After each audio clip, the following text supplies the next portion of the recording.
Bismillahirrahmanirrahim. Assalamualaikum warahmatullahi wabarakatuh. Pada kesempatan kali ini, saya akan menyampaikan materi tentang integrasi nilai keislaman pada bidang ilmu yang saya tekuni, yaitu ekonomi Islam. Materi ini saya buat untuk memenuhi tugas mata kuliah Islam Rahmatan lil Alamin. Sebelum saya menyampaikan materi, perkenalkan nama saya Alivia Rahmadanti dengan NIM 204231009 dari Program Studi Ekonomi Islam, Fakultas Ilmu Agama Islam, Universitas Islam Indonesia. Materi kali ini berjudul Pandangan Islam tentang Ilmu Ekonomi Islam.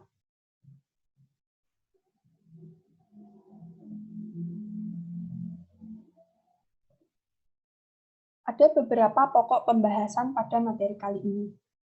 Yang pertama yaitu pengertian integrasi Islam, yang kedua pengertian Islam, yang ketiga pengertian ekonomi dan ekonomi Islam, yang keempat prinsip-prinsip ekonomi Islam, yang kelima pandangan Islam tentang ilmu ekonomi Islam, dan yang keenam atau yang terakhir yaitu ayat Al-Quran dan hadis tentang ekonomi Islam.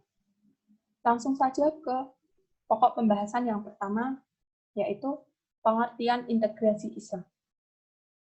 Integrasi Islam adalah penggabungan antara nilai-nilai Islam dengan ilmu pengetahuan yang ada di dunia. Tidak ada dikotomi atau pemisah antara Islam dan ilmu.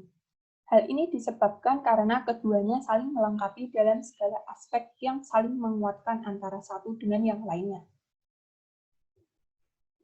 Selanjutnya, pengertian Islam. Secara bahasa, Islam berasal dari kata aslama yang artinya berserah diri atau pasrah, yakni berserah diri kepada aturan Allah Subhanahu wa Ta'ala. Secara istilah, Islam adalah agama wahyu berintikan tauhid atau keesaan Tuhan yang diturunkan oleh Allah Subhanahu wa Ta'ala kepada Nabi Muhammad SAW sebagai utusannya yang terakhir dan berlaku bagi seluruh umat manusia dimanapun dan kapanpun, yang ajarannya meliputi segala aspek kehidupan manusia. Sedangkan menurut ulama Syekh Muhammad bin Abdul Wahab, Islam adalah berserah diri kepada Allah dengan mengesakannya, tunduk serta patuh kepadanya dengan melakukan ketaatan dan berlepas diri dari perbuatan yang syirik serta para pelakunya. Pokok pembahasan selanjutnya yaitu pengertian ekonomi dan ekonomi Islam. Secara bahasa, kata ekonomi berasal dari bahasa Yunani yaitu oikos berarti aturan, dan nomos berarti rumah tangga. Jadi, ekonomi berarti aturan-aturan rumah tangga. Secara umumnya, ekonomi adalah ilmu yang mempelajari tingkah laku manusia untuk mendapatkan dan mengelola sumber daya yang terbatas. Menurut ahli Paul Samuelson, ekonomi merupakan cara-cara yang dilakukan oleh manusia serta kelompoknya untuk memanfaatkan sumber-sumber daya yang terbatas untuk memperoleh berbagai komoditi serta mendistribusikannya untuk dikonsumsi oleh masyarakat. Pengertian ekonomi Islam adalah ilmu yang mempelajari tingkah laku manusia untuk mendapatkan dan mengelola sumber daya yang terbatas dan juga masalah-masalah ekonomi yang didasari dengan aturan-aturan syariah Islam.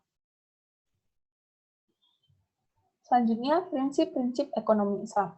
Ada 5 prinsip dalam ekonomi Islam. Yang pertama yaitu tauhid atau keesaan Allah. Semua yang dilakukan di dunia akan dipertanggungjawabkan kepada Allah di akhirat kelak. Yang kedua, adil atau keadilan. Allah telah memerintahkan manusia untuk berbuat adil dan tidak menzalimi orang lain untuk memperoleh keuntungan. Yang ketiga, nubuwah atau kenabian. Menjadikan sikap dan sifat Nabi sebagai teladan dalam menjalankan segala aktivitas di dunia. Yang keempat, khilafah atau pemerintahan. Peran pemerintah untuk memastikan tidak adanya distorsi dalam ekonomi, sehingga perekonomian dapat berjalan dengan lancar. Yang kelima atau yang terakhir yaitu ma'ad atau hasil. Laba yang diperoleh di dunia juga menjadi laba di akhirat. Selanjutnya, pandangan Islam tentang ekonomi Islam. Kegiatan ekonomi tidak semestinya bersifat materi saja, tetapi bertujuan untuk memenuhi kebutuhan orang lain juga. Untuk memenuhi kebutuhan dalam ekonomi, manusia perlu adanya bantuan dari orang lain. Hal ini disebabkan dalam pandangan Islam, saling membantu antara individu yang satu dengan yang lainnya merupakan suatu ibadah. Ekonomi Islam bukan hanya mempelajari ekonomi konvensional saja, tetapi juga mempelajari aturan syariah Islam yang berkaitan dengan ekonomi. Dalam kegiatan ekonomi, segala kegiatan dalam ekonomi Islam tidak boleh keluar dari isi Al-Quran dan hadis. Hal ini dikarenakan dasar hukum ekonomi Islam yaitu Al-Quran dan hadis. Beberapa kegiatan ekonomi yang dilarang dalam Al-Quran dan hadis, seperti riba, horor, menjual barang haram, dan lain sebagainya. Pandangan Islam tentang ekonomi Islam yang selanjutnya yaitu yang pertama, kehidupan ekonomi masyarakat saat ini telah mengalami perkembangan yang beragam, baik pada aspek produksi, distribusi, maupun konsumsi. Yang kedua, sistem ekonomi tidak mendikotomikan atau tidak ada pemisah antara aktivitas ekonomi dengan tuntunan agama Islam. Yang ketiga yaitu aktivitas dalam ekonomi didasarkan pada aspek keadilan, keseimbangan lingkungan, estetika, dan spiritual untuk mencapai kesejahteraan yang optimal. Yang terakhir yaitu ekonomi Islam dapat membangun kehidupan masyarakat yang harmonis, yang menegakkan keadilan, baik dalam kegiatan produksi, distribusi, maupun konsumsi. Pokok pembahasan yang terakhir yaitu ayat Al-Quran dan hadis tentang ekonomi Islam. Yang pertama, tidak diperbolehkan riba dalam kegiatan ekonomi, sebab riba adalah nilai tambahan dari pinjaman yang disyaratkan kepada peminjam dan ini hukumnya haram. Riba dijelaskan dalam Quran Surat Ali Imran ayat 130 yang artinya, hai orang-orang yang beriman, janganlah kamu memakan riba dengan berlipat ganda, dan bertakwalah kamu kepada Allah supaya kamu mendapatkan keberuntungan. Yang kedua yaitu larangan melakukan horor dalam Quran Surat Al-Baqarah ayat 188 yang artinya, dan janganlah sebagian kamu memakan harta sebagian yang lain di antara kamu dengan jalan yang batil, dan janganlah kamu membawa urusan harta itu kepada hakim, supaya kamu dapat memakan sebagian daripada harta benda orang lain itu dengan jalan berbuat dosa, padahal kamu mengetahuinya. Yang ketiga yaitu larangan jual beli barang haram dari Ibnu Abbas.